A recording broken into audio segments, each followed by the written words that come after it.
Hi, 678. This is chapter 5 of Fatty Legs. I was a good student despite the raven's cruelty. I looked at it as a game and I practiced harder at reading, writing, and arithmetic than any other girl in my class.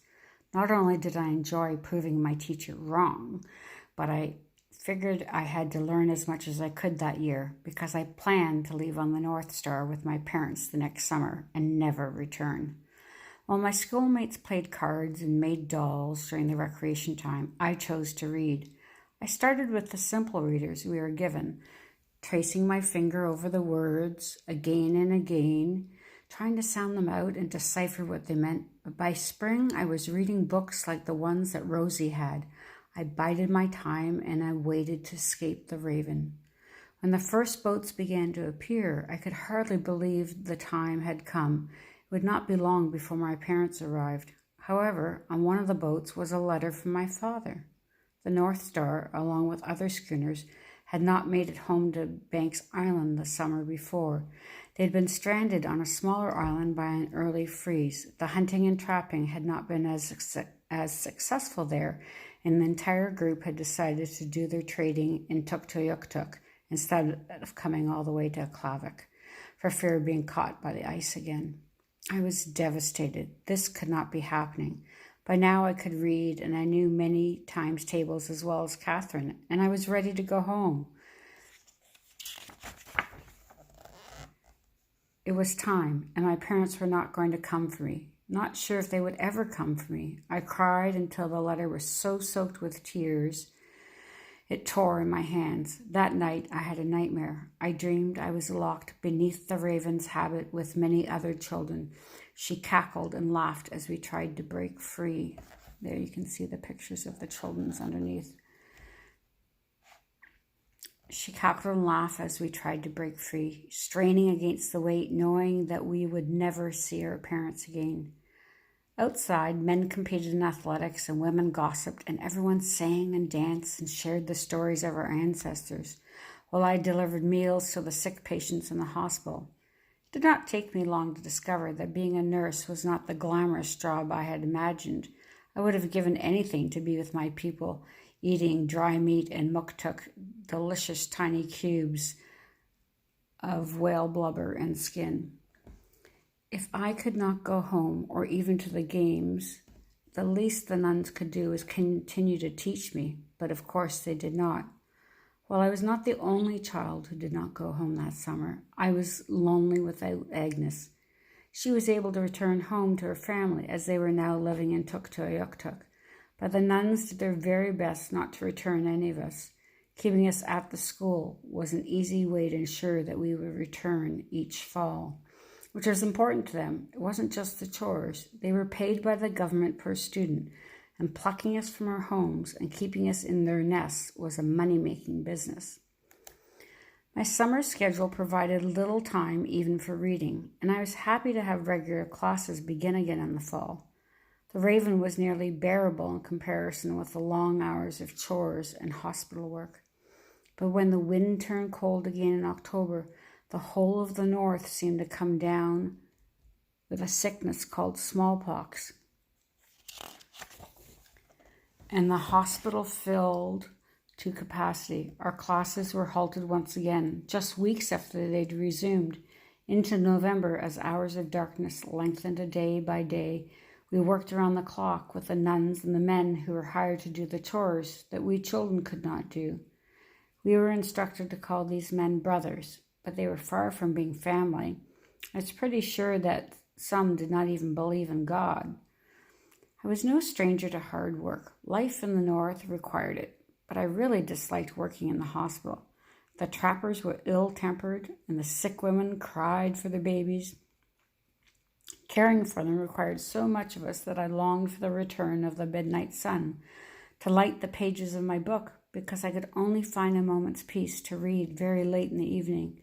As it was, I held fairy tales and adventures to the window, desperate for escape, squinting into the darkness to catch the aquamarine glow of the northern lights. Many of my classmates fell ill eventually, tiny blistering sores rising on their skin and covering them with the same pox we had seen on the patients we attended. I no longer complained of the work. At least I did not have smallpox. As I watched several of the children fall under the torment of the disease, I forgot both my exhaustion and my desire to read, and worked hard to do what was necessary. I had been emptying bedpans and basins of dirty cleaning water for many hours one day when my bladder started to hurt. I needed to hurry, but each time I made for the door, the raven gave me another job to do. I pressed my bare knees together and shuffled from bed to bed, trying to ease the feverish patients. If only the pain would disappear, or the raven would go away. My bladder grew heavier and heavier. I crossed my legs and tried not to think about it. Just when I thought my whole tummy would burst, I noticed the raven was busy chastising Catherine. I would have laughed out loud if it had not meant that I would probably pee myself. This was my chance, and I ran through the door. The hallway was like the tundra. It went on forever. No matter how far I traveled, I never seemed to get anywhere. I was just one step from the doorway when out of nowhere appeared two hungry eyes, like those of an owl. They leveled themselves to the height of my nose. The mouth beneath them opened, bearing fishy yellow teeth, and instead of letting out an owly hoo, the mouth growled. I felt something warm running down my leg as the brother ran off laughing. Before I could make it back to my room to clean myself up, the coarse voice of the raven called after me. Her heels clicked and scraped against the floor as she came closer. There was no escape. "You are a filthy child," she said when she saw what I had done. I told her about the brother, but she accused me of lying. To educate me, she left me shivering on the front lawn with a bucket of hot soapy water. There's the picture.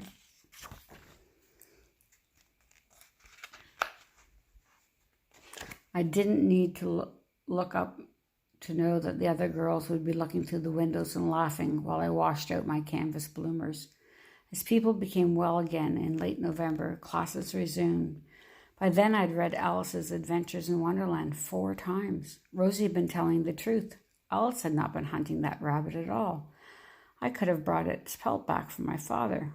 One day the raven entered the classroom and told us that we would write letters home to our parents.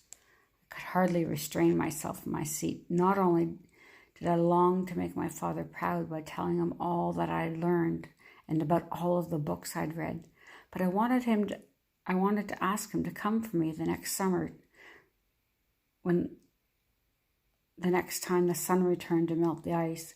We dipped our pens in our inkwells and wrote "Dear Mother and Father" as we were instructed. For most of the students, the exercise was almost pointless. Many of their parents were unable to read English, just as my mother could not. Next, we were told to write, "I love it here at school. The nuns have been very kind to us." Kind? That was a stretch. Instead, I wrote, "Dear Mother and Father, I hate this school. You were right. The food is awful. The nuns are very mean. They won't even let me wear the stockings you bought me. As you can see, I've already learned to read and write. Please come and get me as soon as you can. I'm ready to go home. Love, Ullman." I did not hear the rest of what Raven dictated, but it didn't matter. I had written everything I needed to say. I passed my letter to the front with the others. Now all I had to do was wait, or so I thought. 2 days later, the raven called me to her desk. "This is not what you were told to write," she said, tearing my letter in half and throwing it in the trash. "Now write again so it reads like this," and she handed me a slip of paper to copy. The other children were dismissed to go and play in the recreation center, but I was held back to write my letter. I stared at the ceiling and imagined I was bundled in hides, safe in my father's dog sled, whizzing through the snow valley of white. I counted the stars, watched the northern lights dance, frost clinging to my nostrils. Sister McQuillan glimpsed at me through the door as she floated by. She stopped, stepped into the room, and looked over my shoulder. "It's all right, Margaret," she said. "You may go to dinner now." The raven scowled at me when I handed in my letter. All I'd written was "Dear Mother and Father." She would have held me there all night, but if it had not been for Sister McQuillan. but it wouldn't have mattered. Nothing could make me write that I loved the school. I found a seat next to Agnes in the refectory. "What's wrong?" she asked. "Raven won't let me send a letter to my parents, asking them to come and get me." "Don't worry. I overheard 2 nuns talking today. Next week we're going over to Chak to broadcast a message to our parents. You can tell them then." Chak, or CHAK, was a new radio station that had been established in the north not long before I started school. My parents loved it. They would be listening. The following week, we were marched over to the small wooden building in the middle of town and lined up outside the dark. My knees nearly froze solid in the frigid winter air. Christmas was less than 3 weeks away. The nuns were crazy to make the children stand outside. I'd practiced and practiced what I intended to say, but when I stepped inside the warm building, I was handed a piece of paper with writing on it. "Hello, Mom. Hello, Dad," it read. "Merry Christmas. I miss you. But the nuns here treat us like family, and school's very fun." I do not know what the nuns thought they were going to accomplish with these messages home.